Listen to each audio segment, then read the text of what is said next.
Woo! Gentlemen, let's broaden our minds.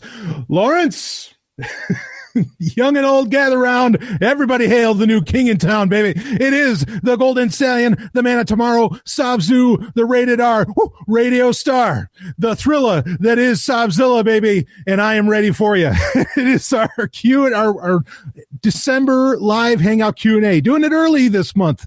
Later in the month, things are going to be busy. Hell, things are busy right now. But, want to get it in. And, that way I'm not rushing to do a bunch of stuff at the end of the month. I'm actually looking to get a lot of various episodes and content that you expect from me as Sovryn Tech patrons, as executive producers of this fine program. I want to make sure you're getting taken care of at all times. And that's what I'm going to be doing. So anyway, not long after I am done with this Q&A, you will finally get your November user podcast, which I just had someone demo and they thought it sounded fantastic. So I'm pleased with it. I'm going to get it out there. I'll tell you, it's a hard podcast to do because it's not one where I want to be wrong, because I want it to be done. And if science ends up proving things wrong within it later on, okay, fine. But I want it to be as accurate as possible, on the money, and have a little bit of fun with it. So anyway, that'll be coming up to you later tonight. And hopefully also your Sovryn Tech Prime episode, the very first 1 hour version of the show will be, new, not very first, because it used to be 1 hour. Got a lot of great response from that. People saying, no, we think that's a great idea. And I was really, really pleased to hear that. And also did get some patrons, I think, out of the fact. But anyway, that'll hopefully come out tonight too. If not, it'll definitely be out tomorrow night. So, of course, if you want, you can get your questions in on the YouTube live chat if you're in there. Let's see. Actually, we're already getting some questions in. I love long podcasts, but I understand your decision. Thank you very much for that. I think it's going to make. I think this is going to end up being a great thing for everybody. So, yeah, looking forward to that. But anyway, so. Let's see, what's the other one? Oh, are you hyped about the PS5? Yeah, I just kind of heard about that this is really going to be a thing. Yeah, I assume you mean the PlayStation 5, not Persona 5 or something, which I don't know if we're up to. Are we up to Persona 5 now? Probably. Fuck, I knew about this before, but what was it? PPSPP, right? That's, and if you go to the website, ppspp.org, I don't think it's two S's in the middle, but it's the PSP emulator for Windows and Android. I already had it for years for Android because I think it did more than just the PSP. But I finally got the Windows version running on it, and fucking threw in like the Gradius collection and everything. And it's pretty slick. Like, it's to the point, just about any game I threw at it, it could play any PSP game out there. Now you might be saying, who gives a shit about the PSP? Well, I don't blame you, but at the same time, if it's for free, there's some games that are worth having on there. Otherwise, if you had to pay for it, I don't think it's worth it. And of course, if you look, I'm wearing my PlayStation shirt. We're not going to talk all video games on this one. Don't worry. Or at least, if you want to, you can take control of the program and talk about whatever you want. But yeah, just so you know, like the PlayStation Classic, it just keeps getting worse. Like the news that keeps coming out about that. I don't know. I might talk about it again in the next Game Talk episode. Of course, you have to be a $5 patron to get access to that, as well as the user podcast right now, for right now anyway.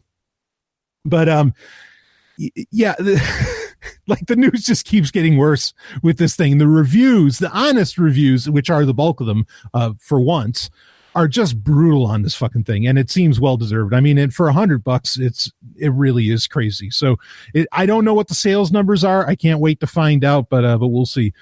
Someone just said in the chat, can only play Metal Gear Solid Portable Ops on PSP. Yeah, there's a few Metal Gear Solid games on PSP, and that's kind of the only place you can play them. That's the thing. There's some games like Mega Man, Maverick Hunter, and some other ones like that's the only system they ever really came out on, or even like the sequel to Def Jam New York. What was it, The Takedown or something? You could only play that on there. There's a lot of games that you could only play on the or there's a few anyway. Or like the was the Final Fantasy IV Complete Collection on PSP. That's perfect, and it's tough to get that anywhere else where it has like all the different parts put into it. So yeah, really, really cool system when you emulate it. But we mentioned what that was either. It's like, and so another person said in the YouTube chat, I will not play any new Metal Gear Solid games. Ouch. Well, anyway, something else to bring up that I know. Well, a couple things that I'll mention. Again, feel free to get in all your questions on the YouTube chat if you want, or you can join the actual Hangout if you wish. This is kind of a funny thing. So every once in a while, now I keep finding new resources to find the really hard to get music that I'm looking for at any given moment. But sometimes, you got to go to Amazon or wherever and, whoever happens to have the album, and you might have to actually purchase. I know this is going to, clutch the pearls. You might have to buy a CD. Now, I noticed something weird recently. Okay. There was a specific album that I was looking for by it's not really a band. I forget the guy's name, Nick Phoenix, I think his name might be. What a badass name. He's the head of, or he's kind of the main brain, I think, behind what's called immediate music, which is like this trailer music that gets either it's something that that immediate music will produce and doesn't end up getting used anywhere else, and they just sell it as an album, or it's something that actually is in a trailer of something like a movie trailer or TV spot, or even something played, honestly at like at a soccer game or something, and they are there.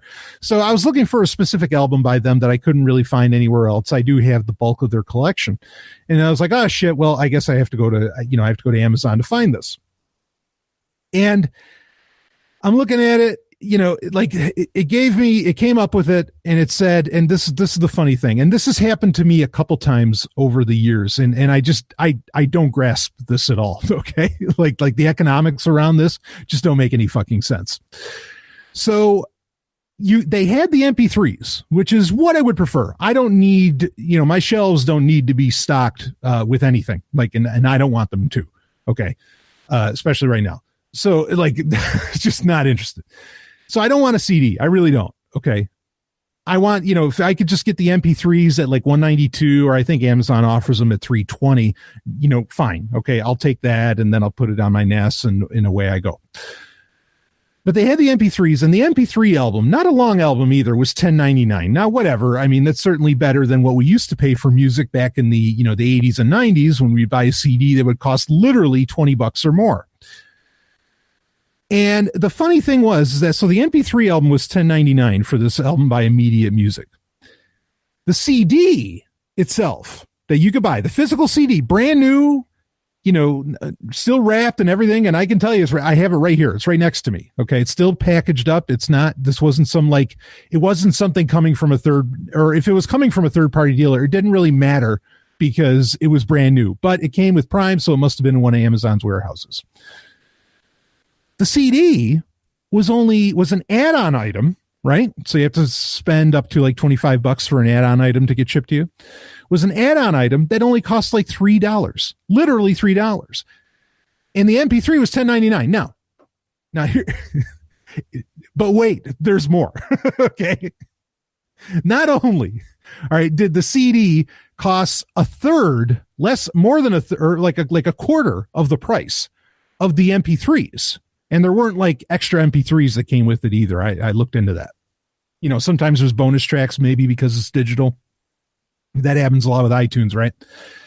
It wasn't that. So not only, was that a quarter of the price, but here's the rub.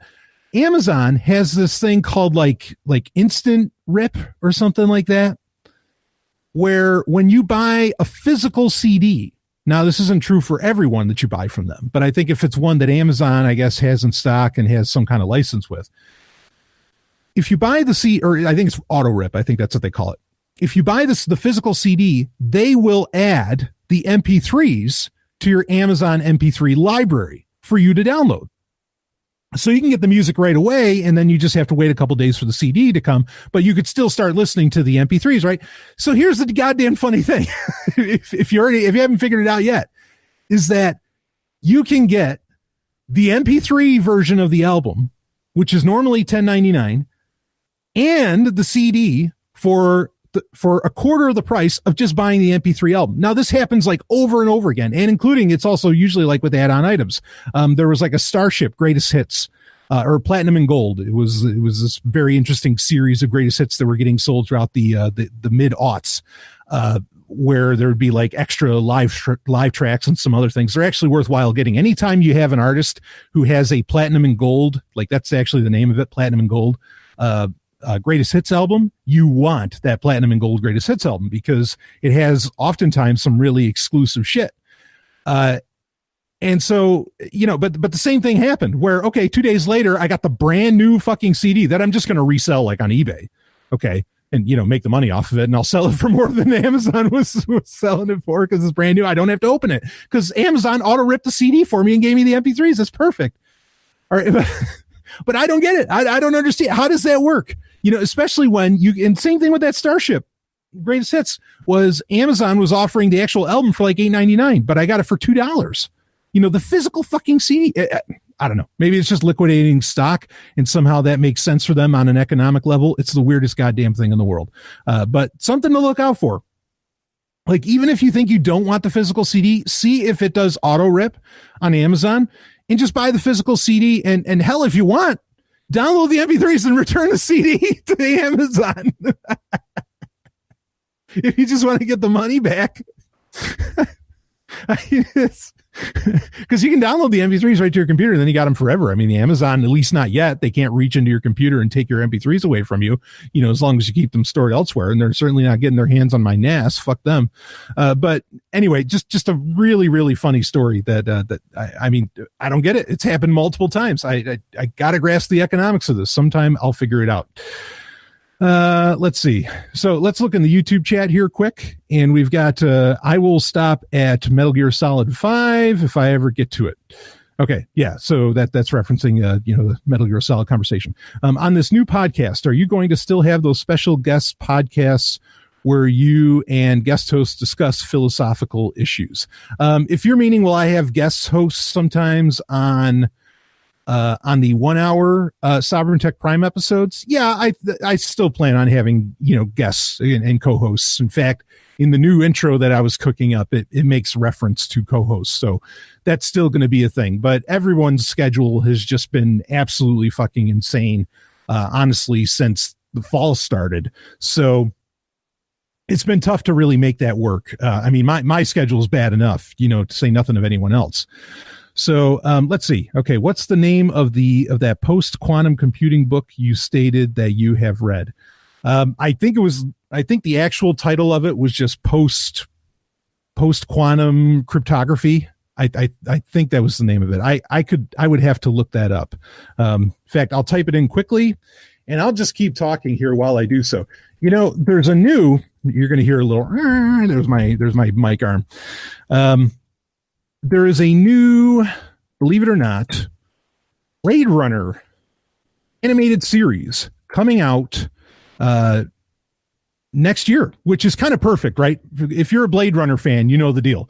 Like, for a Blade Runner show to come out, or anything Blade Runner to come out in 2019 is perfect. Why? Because 2019 is when the first movie, like, that's the year that movie took place in. So fantastic. I think it's just going to be called Blade Runner 2032, and it's going to take place between, obviously, the original Blade Runner and between Blade Runner 2049. And it's being done by the same guy that made the animated short for Blade Runner 2049, which was called Blade Runner 2022. Or no, I'm sorry. The show's not going to be called Blade Runner 2032. It's going to take place in 2032, but it's actually called Blade Runner Black Lotus. It's by that Watanabe guy who I think did Cowboy Bebop or whatever. It's going to be on Adult Swim and Crunchyroll and all that. So the book is actually Post-Quantum Cryptography. It's from Springer. Daniel J. Bernstein wrote it. So if you're wondering what the quantum cryptography book was that I read, that's the one. I'm pretty sure it was the one by Bernstein there, even though there might be newer editions of it. That is the book. So anyway, excited for new Blade Runner. I'll take anything Blade Runner. I know not everyone agrees with me on that, but I'm excited for it. Actually, if you look, I don't think you can see it on the camera. I'm going to point at it, and it's right under my USS Franklin plaque. but I have a spinner from Blade Runner 2049. I'm just pointing at it now. My finger's right there. And that's actually a little car. The camera is a little fuzzy when it gets into that angle, so you can't exactly see it. But anyway, boy, this is just the BDSM Studios is just a cave of wonders. I mean, that's really the reality of the situation. So anyway, yeah, excited for this new Blade Runner. I think it's going to be like 10 or 12 episodes. They said that it would end up being, I don't know that it's going to have a second season or anything like that. It does just make sense to throw money at something Blade Runner to come out in 2019. I would expect it to come out in 2019. I mean, I think there hasn't been an official release date, but I think everybody's expecting 2019 for, very obvious reasons. Again, because that's the year that the original Blade Runner film, the absolute science fiction classic, what some people consider to be the greatest science fiction movie ever made, that's the year that entire story took place in. So I think that's pretty cool. But let's see. Have you seen the new comic adaptation of William Gibson's Alien 3 script? Yeah, I have issue number 1. I have not read it yet, but I do have issue 1. I caught that. So we'll see. I'm very intrigued to see what that ends up being, because that movie was a bit of a, I'm not the biggest fan of Alien 3. Alien and Aliens, fantastic. I love the Alien universe overall. I actually really enjoy Prometheus. Obviously I love the Predator films and so on. I really like that whole universe. And I agree with it's something we've talked about before, on Sovryn Tech episodes somewhere, where, there's really, Ridley Scott came out, who of course did the first Alien. He came out and said, he's like, why isn't this as big as Star Wars? There's no reason that these movies shouldn't be as big as Star Wars. He's totally right. I think he's absolutely fucking right, about that, that those should be that big of a deal. But they're not. So anyway, let's see. Did you hear about the new Ghost in the Shell adaptation? No, I haven't. I have not heard about that. Ghost in the Shell. Like, I get it. And that was a real, what's the term I'm looking for? Not icon. That was a big deal. Like in the 90s, late 90s, in America, like that was one of the things. That was when the anime invasion was really happening, right? Dragon Ball Z and all that stuff was on Cartoon Network. Ghost in the Shell was one of those things. The thing I remember from Ghost in the Shell, the first movie, the animated one, not the one with Scarlett Johansson.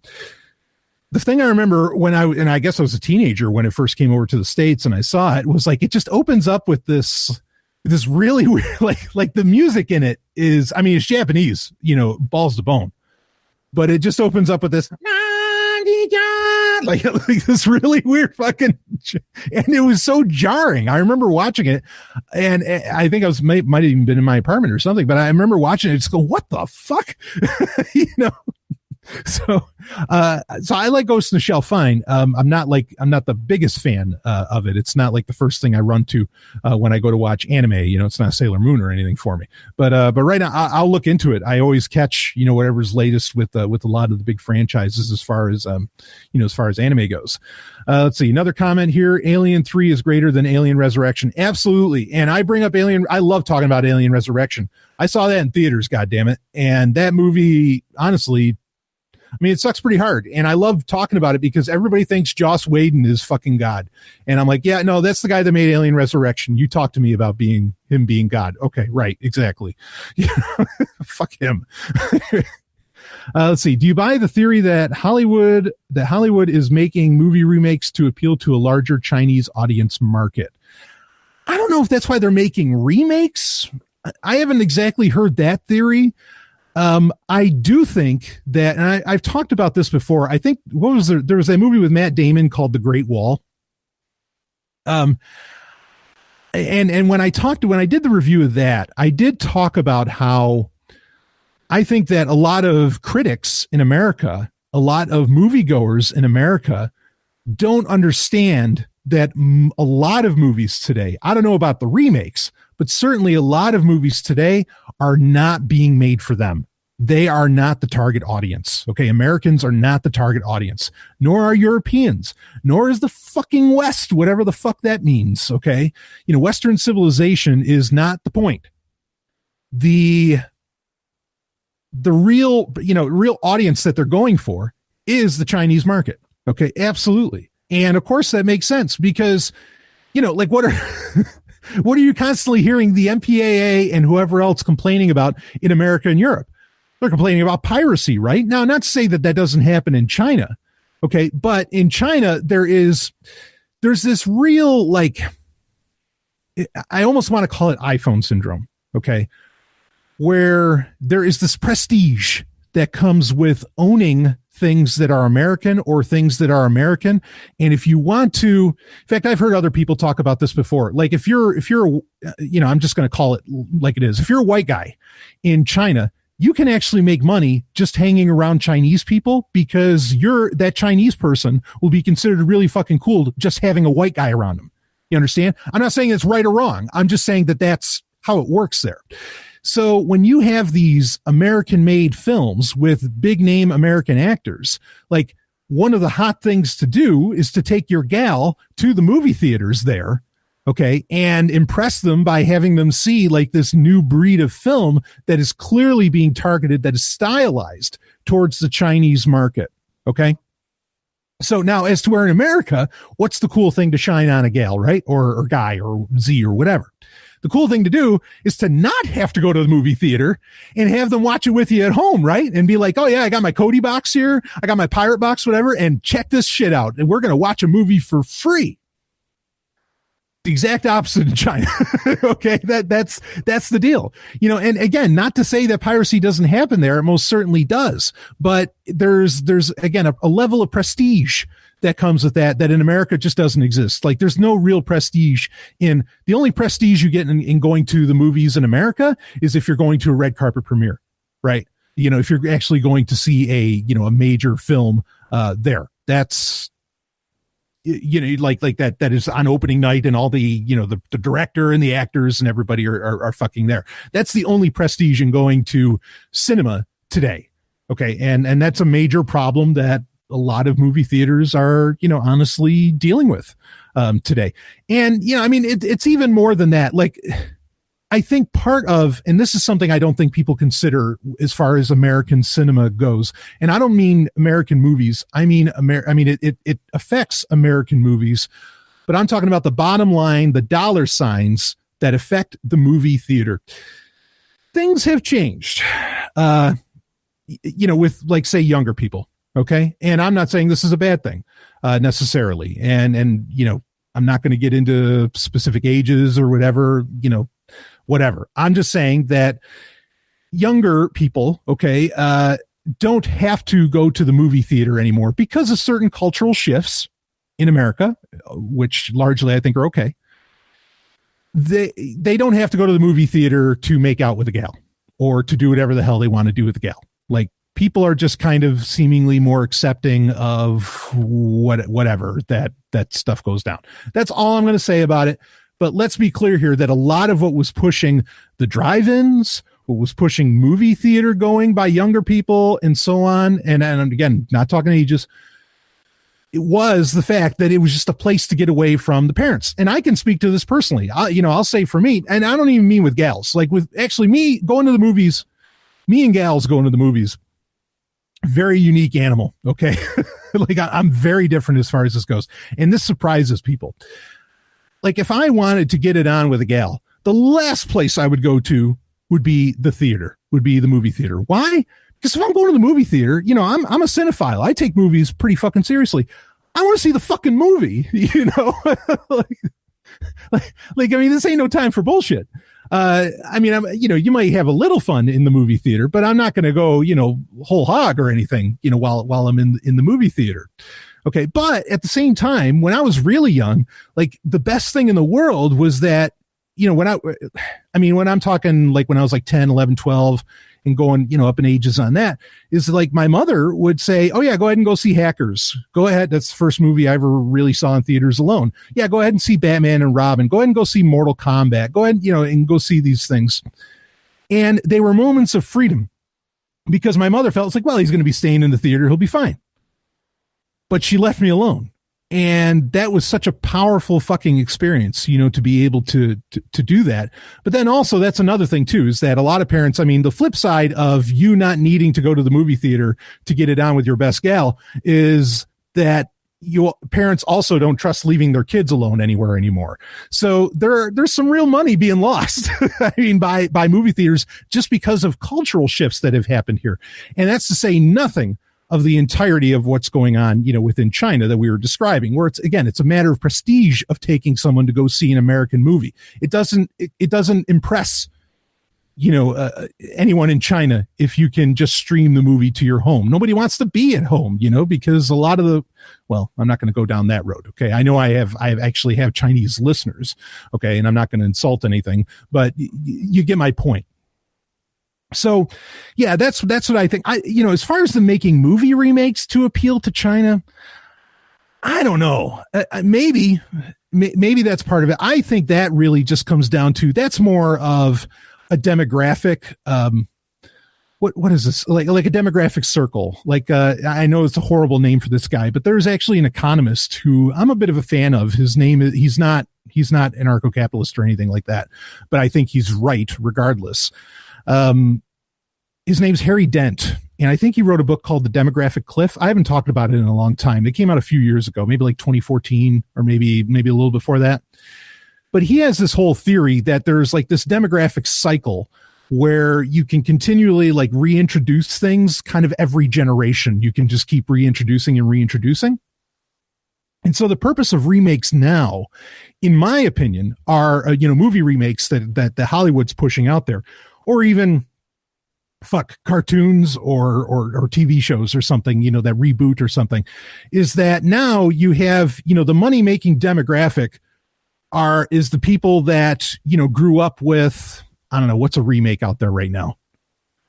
Take your pick of the fucking remake. I don't know, maybe Predator, like the bottom line being there is a demographic that now are the main spenders within American society. Okay. And you're going to appeal to their sense of nostalgia. All right. And maybe they'll take their kids to introduce them to something that they love. I mean, that argument comes up all the time. It's like, oh, it's so wonderful. I get to take my kids to see something that I enjoyed when I was a kid, and we get to connect over that. I guess, I don't know. There's something about that gives me a bit of a bellyache that I don't like. There's something weird there. Okay. I mean, it's better than usually what gets schlepped onto children as far as entertainment today. But some of these remakes are fucking horrible. Like, how dare you say you want to, watch Thundercats roar with your little kid? For fuck's sake, don't introduce them to the Thundercats that way. So, the 20-year rule. Sure. Yeah. That's kind of similar to this demographic cycle that occurs. So I think it's far more of that, just like in, let's see. Well, the aughts are the oddity in that, right? Here's another thing too that I was actually thinking about. The Smurfs remake was horrible. Yeah, I don't doubt that for a second. I can't imagine that was very Smurfy. But here's another thing that I've been thinking about recently too, and well, it kind of escaped. Let's say I remember all of the 70s nostalgia in the 90s. Yeah, exact. That's what I was going to get to was the 70s nostalgia, or like even like the everybody was wearing like Flower Child shit in the early 90s and everything, and the stuff just like cycles, and bell bottoms came back for a little bit. Transformers, yeah, fuck that. Yeah, yeah, bingo. Which is funny because every time they try to do something new with Transformers, some other medium comes out that just tries to stick with Generation 1, the original Transformers cartoon that everybody loves, and myself included. It's because they know. I mean, that shit's, even though it was just sadly a commercial for a 30-minute commercial for toys, somehow people slipped in to make it something special, something good. So, okay, the point I wanted to get to with this, kind of the cultural aspect around entertainment. So the aughts, okay, the year 2001, we'll say, to whatever, 2011, I don't know. The aughts, like, tell me the style of the aughts. Maybe musically you could think of a few things, right? Like you'd have a lot of really depressing, maybe butt rock or something like that. That was like a signature of the aughts. Maybe rap was kind of a bigger deal, but like the styles and a lot of other things. They're really like the aughts seems to be the decade of nothing, as to where, with the 60s, the 50s, the 40s, the 50s, 60s, 70s, like you can point all of them out, and they have defining characteristics of them. The aughts seems to not have any defining characteristics. And what I think happened is that when the aughts came around, this is when massive, really massive data collection through the internet, became a thing. Okay, this massive data collection. And I think, and this is when algorithms started to come into play, smartphones start to come into play, and so on. I think a major problem that's occurring within entertainment and media in general is that they have, and people talk about this with pop music all the time, where pop music, they found, and this part's a fact with pop music, they have found what's pretty much like the formula to make a hit. Like there is a literal formula. This is how you make the song. This is what you have the song do, and so on. And it's more or less going to be a hit. It's going to hit those notes, okay, in the human brain or something that makes it a thing. I think movie-wise, Marvel, for example, there is a formula has more or less been discovered, okay, of what to do, be it mixing in some nostalgia and, a few other elements and all this. Everything has become very formulaic, or not everything, but a lot of things have become very formulaic. And we're losing the very risky things or the risky stuff that would go on forever. That, for example, here in 2000, in fact, I'll hold up the CD. This is a soundtrack I was listening to recently. People can make fun of me all you want. I enjoyed it. And that is Titan AE. Okay. This is a movie that came out in the year 2000. In the year 2000. Right. In the year 2000, this movie came out. It's an animated film. Maybe, it's certainly one of the best animated movies ever made. It might be the most, in my opinion, the most beautiful animated film ever made, or at least really up there. It's done by Don Bluth. I don't know if it was Don Bluth's last movie. Of course, he's a guy famous for doing Space Ace and Dragon's Lair, those games and everything. But he would also, he did Secret of Nim, right? And so on, like all these really risky, wild, animated features, be they games or movies or whatever the fuck they are. Okay. We're never going to get this again. We're never going to get Titan A, anything like Titan AE again, where it's just this really risky new property. And Titan AE didn't do very well in theaters, as I understand it. It was a little rough. I think the movie's fantastic. I saw it in theaters. I still think it's fantastic. I have you can't even get a Blu-ray. I have the fucking DVD. Even if they release the Blu-ray, the DVD would probably be better. We're never going to get this kind of shit again because no one's willing to take risks anymore, because now they feel like that there's this kind of there's this algorithm and there's this specific math that you can run through in the entertainment industry that you put together and you're guaranteed a return, be it by foreign investors, which would include, what you could do with the Chinese market, or, as far as what you would actually pitch more towards American audiences of a certain age, who have gotten to a certain age and have a family and all this other shit. There's this, it's amazing to consider, you have the advertisers that want everything to be, no, we want to make sure we're getting perfect ROI, right? You got to get perfect, or we got to get some kind of return on investment and all this stuff. But this desire for ROI is actually killing art, because it's not letting anybody take any risks with all this. Now, you might think what I'm saying isn't necessarily anything new, maybe, but I don't think people realize the timeline of what's going on, in that a lot of this was really getting tried. A lot of this remixing and figuring out this algorithm, I think, was getting tried throughout the aughts. And that's why the aughts seem like it has no style, because they were really trying to put this all together for the very first time of how do we make the perfect song? How do we make the perfect movie? How do we make this? How do we make that? And then they figured that out, and the same technology that allowed them to figure out what the perfect movie is, or the movie that can, get that can get all the copper tops in America. And you know what I mean by copper top, right? Remember that risk, the Matrix? You can get all the dunderheads. Okay.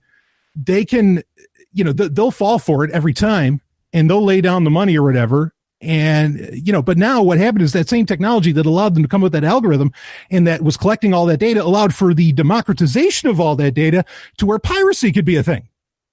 And so here's Hollywood flipping out saying, oh, fuck, we figured out how to make the perfect movie and get everybody into, make all this money off of a movie, but then other people figured out how to get it for free. Shit. Right? I mean, this is pretty much what happened. I mean, this is really broad scope stuff, but you got to you really have to big picture it. There's fine detail involved, so you can't just 30-foot the whole thing, but you really got to big picture this. And, most people don't give a shit, and most people, don't have the history or have lived through it to be able to see that. So let me look at the YouTube chat here quick. It was Don Bluth's last movie, I think, that being Titan AE. What a shame. What a shame.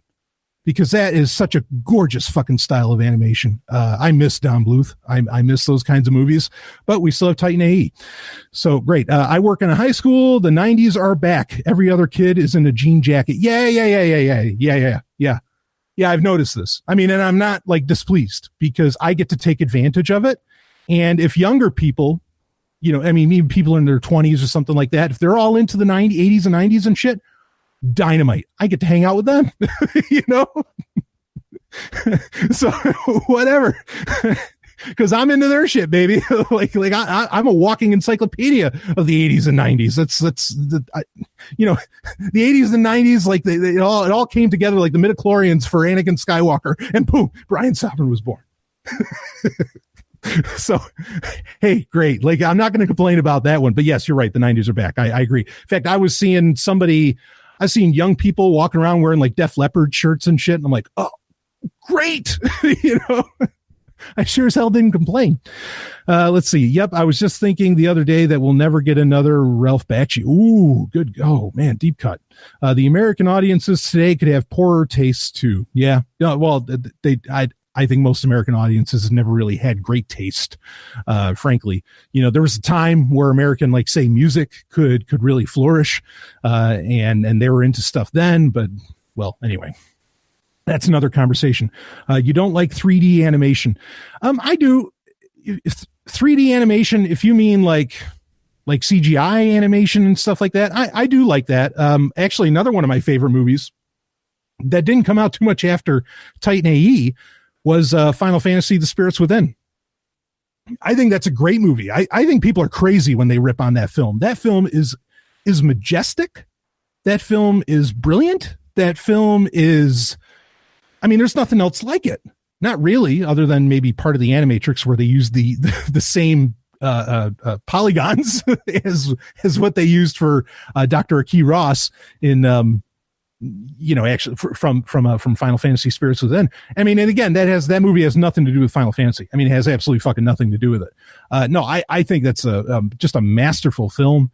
So yeah, I can dig it, but that's the thing is that, and I have to pay attention to this. So Final Fantasy: The Spirits Within was this movie. When did that come out? 2001, 2002, something like that. This movie was the first real attempt to make CGI characters look alive and look like a human being, hair, pores on the skin, everything. And it did a pretty good job. Like, let's be honest here. That's part of the technological marvel that movie is. Okay. It was trying for that. If there were a lot of movies, like if Square Studios, before Squaresoft ended up merging with Square Enix and everything, and they dumped that whole idea because that movie didn't do money, nowhere near the budget that was put into it, because that was so high tech at the time.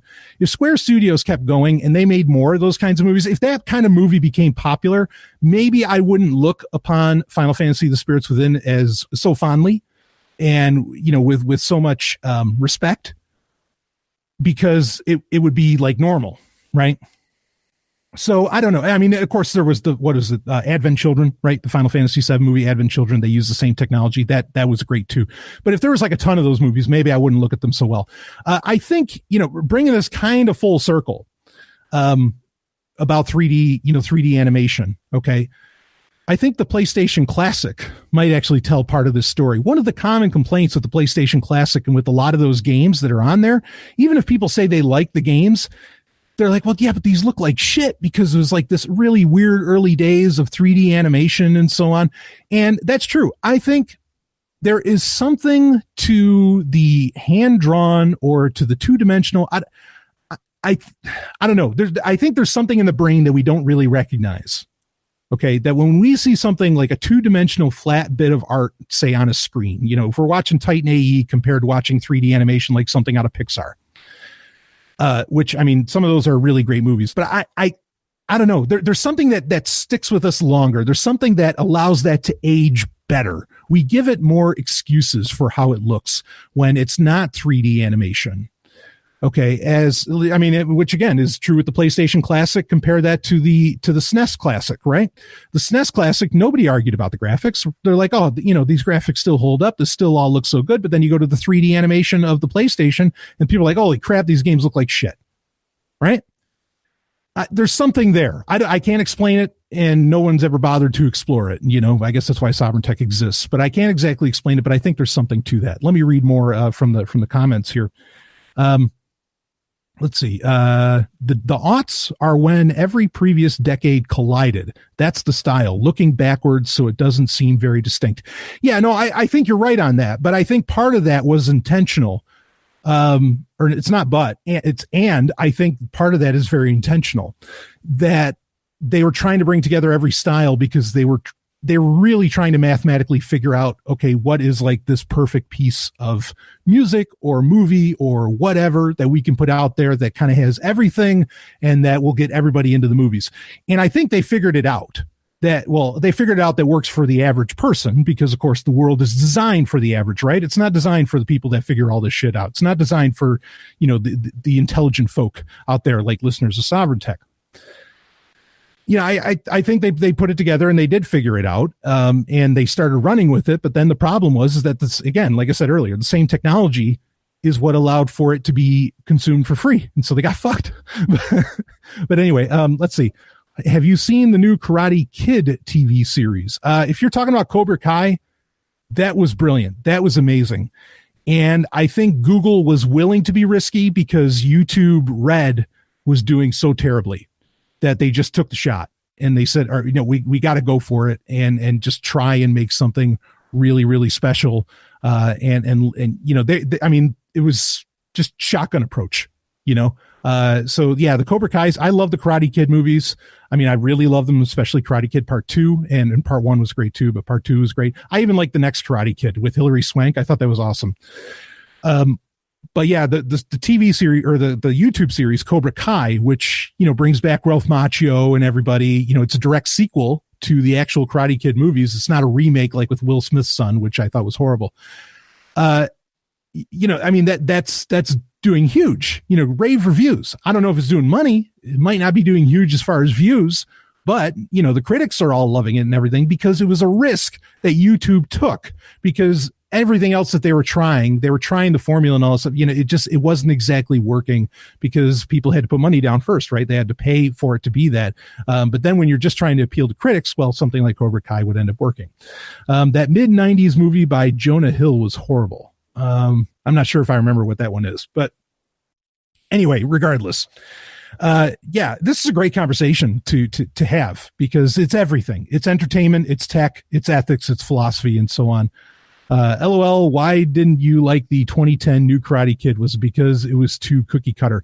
Yeah, it's kind of the same thing. In fact, if you listen to last week's Sovryn Tech Prime episode where I was talking about with Creed 2, it felt too much by the numbers, too much paint by numbers. Sometimes that can work if you add in a little more style. For example, comic book movies are cookie cutter now. Comic book movies all have the same fucking formula. You're watching the same film most of the time. You're watching the same exact movie from Marvel, no matter what character that they slap into it. The only thing they can do is bring in a certain style that makes it a little more interesting, right?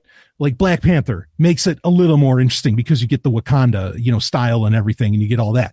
But otherwise, Black Panther is just like every other fucking comic book movie, and that's boring now.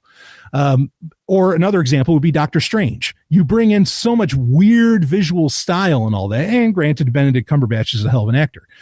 You bring that in and, this was very exciting. It's no different than, I don't know, pick your fucking comic book movie. It's no different than the last one that came out, but it just has a more unique visual style that it worked. So if you're going to go paint by numbers, you can do that and you can still make something that I think is artistic and worthwhile, but it's got to be radically different in style, or it has to have some essence of cool, which is very tough. That's the it, right? That everybody's always looking for.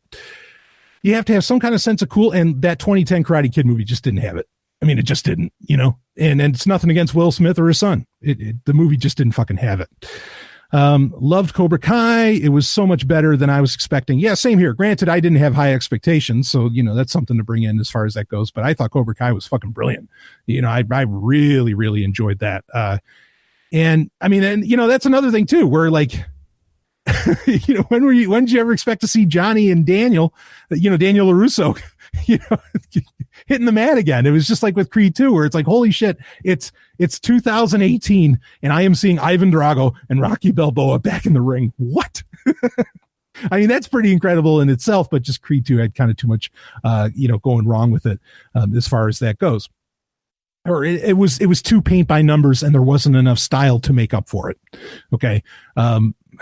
Yeah. And funny, I mean, like I was talking about during my review on Sovryn Tech Prime last week, was that episode 304, where,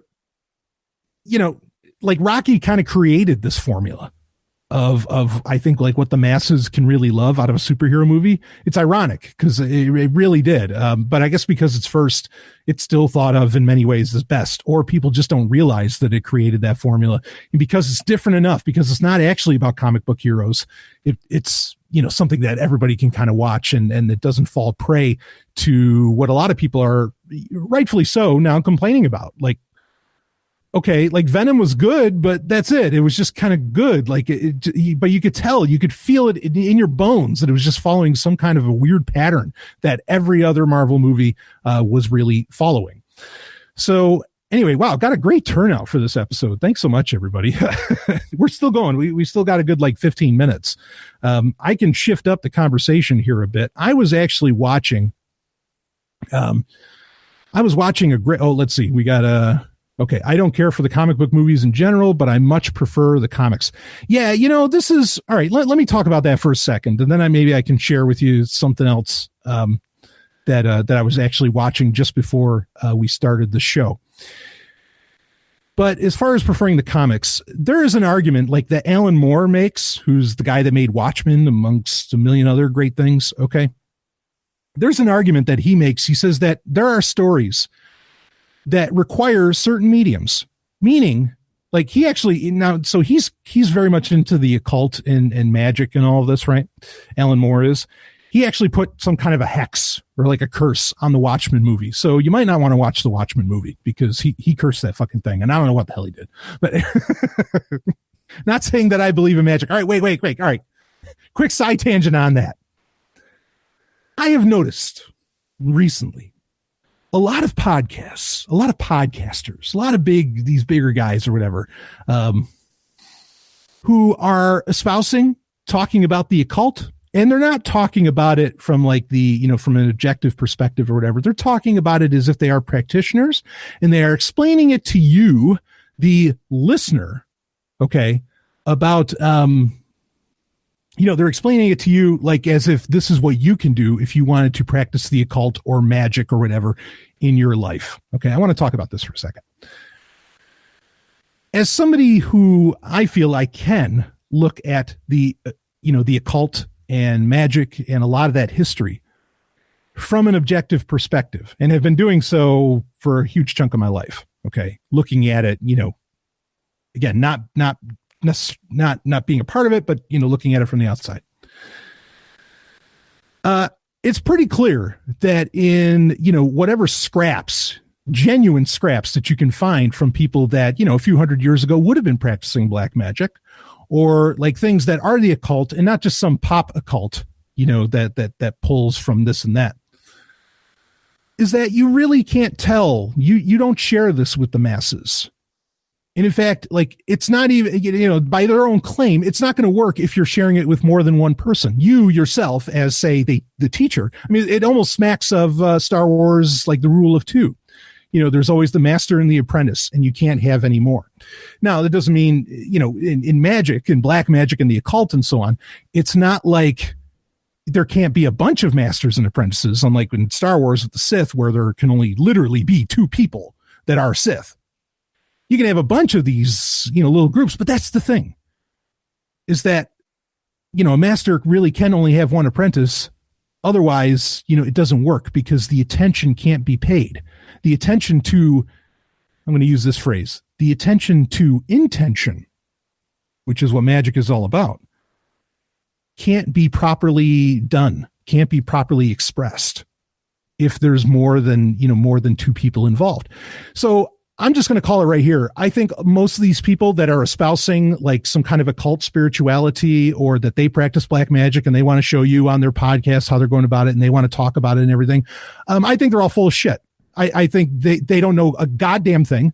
They are pop occultists. They don't, because the other thing that it'll tell you, not only that you can only share it with one other person, but if you know about it, you don't fucking talk about it. I mean, it's fucking plain as day. When you read some of the more genuine works, and the further back you go, the more genuine you can think it is, because, there was a time where books weren't so intertwined with marketing and making money. It's really insulting shit. And I want you to be, I think I have some listeners who, I know you like when I talk about the occult. Now understand, I'm talking about it objectively and from a historical perspective, not from like, okay, this is what you do to engage in sex magic or something like that. That's not me.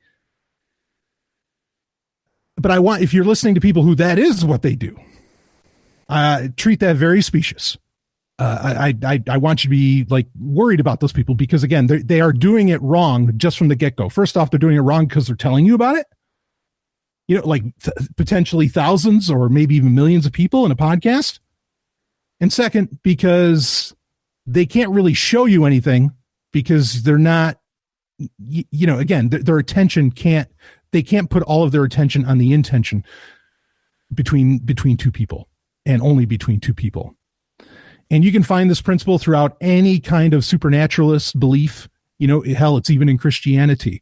When the Apostle Paul would say, hey, I know you want to get married and you want to fuck and you want to have sex. That's pretty much what he said. You can find, it was just like in Corinthians. I think this is in maybe 1 Corinthians. So I know you want to do that. All right. But look, if you get married or if you get into a loving relationship, your connection with God will suffer. Better that you go through your life pretty much celibate and have this deeper connection with God than you have to love than being in love with two people, effectively being in love with God and being in love with your spouse, which is an interesting thing for, and he even talks about like a single mother or like a single woman is a mother to all. Like a single woman, it's funny because in Western civilization, which is supposedly based off of Christian, concepts and beliefs, I guess they missed this part from Paul, where Paul makes it very clear that actually a single woman is far more blessed. Or not a single woman, but a woman without children is far more blessed because she's a mother to everyone. And that's a very beautiful thing. And she expresses it through God. So even not the evil occultists, even the good guys know that you have to like this a relationship, like a really, really powerful relationship with, say, the divine or black magic or magic or some kind of supernaturalism can only really happen between two at a time. Doesn't mean you can't have another person. You can have serial monogamous black magic teaching. Okay. But I just love it. These guys, most of these guys, they have podcasts about magic. They're just greasing their palms. They're so full of crap, So anyway, I got on a tangent. I did not anticipate getting on there, and I'm trying to remember where the fuck I was. And because I'm doing this live, I can't always keep track of that. I know what we were talking about. We were talking about Alan Moore. Okay. That's how we got talking about magic. So Alan Moore is like, he thinks that the Watchmen movie is horrible, which Watchmen is considered one of the greatest comic books of all time. I don't think it's unfair to say. And his claim is that you can't do it any other way. Like Watchmen had to be done as a comic book. And if you try to do it in any other medium, audiobook, novel, movie, TV show, it's a bastardization of the art and of what the person brought into the world of the creation. In this case, Alan Moore's creation with Watchmen.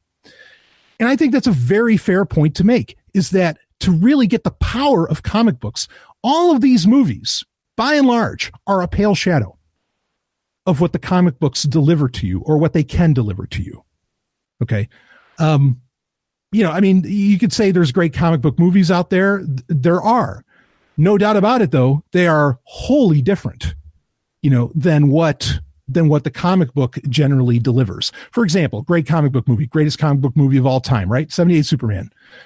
The 78 Superman, he's not taking on Metallo. He's not taking on Darkseid. He's not taking on any of that stuff. In the original 78 Superman, who's he taking on? He's taking on a human being with, like, you know, access to nuclear weapons, right? Because that's what works in cinema.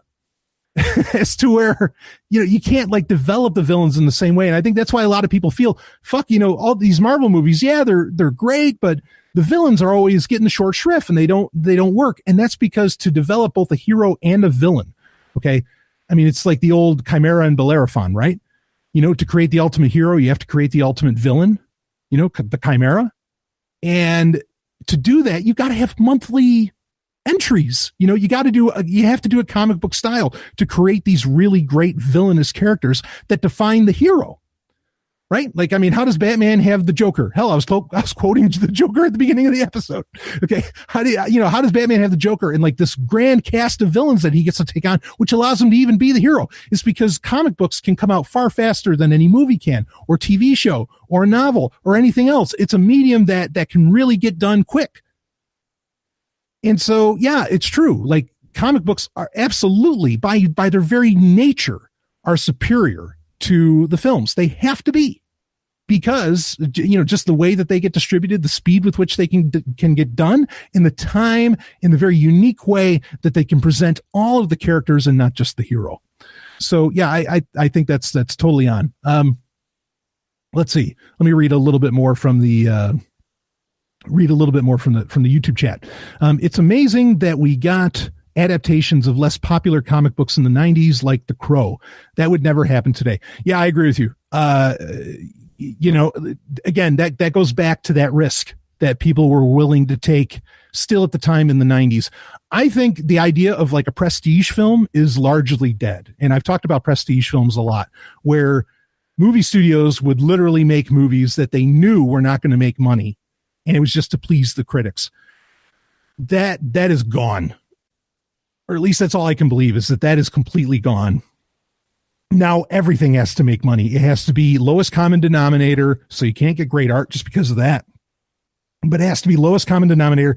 It can't be something that is to please the critics. They just, you know, you can't do that anymore. And that's a shame. You know, this is where, I mean, there are alternative economic models to capitalism that complain that this is the very nature and problem with capitalism, is that it does lead to where, you know, like the concept of losing money off of creating something great becomes anathema. I am not saying I agree with that. I am just saying I do think that that's happening in Hollywood. That doesn't mean that happens across the board. Don't say, oh, Stallion's an anti-capitalist. Holy shit. Well, I can't listen to this guy anymore. Listen to what I'm telling you. I'm telling you that this is what other people think. Okay. So that's an argument that gets made. But anyway, I love Watchmen movie and graphic novel. Yeah, I don't know. I haven't watched it since I found out about the Hex, so I can't really say. A Mother to Everyone. Interesting. Do you think there would ever be a Sandman film? I think a Sandman film's been tried many times. Neil Gaiman's work has been turned into either a movie or a TV show over and over again. I mean, I'm shocked that when American Gods was so popular that there hasn't been like a Sandman TV series optioned by HBO or something.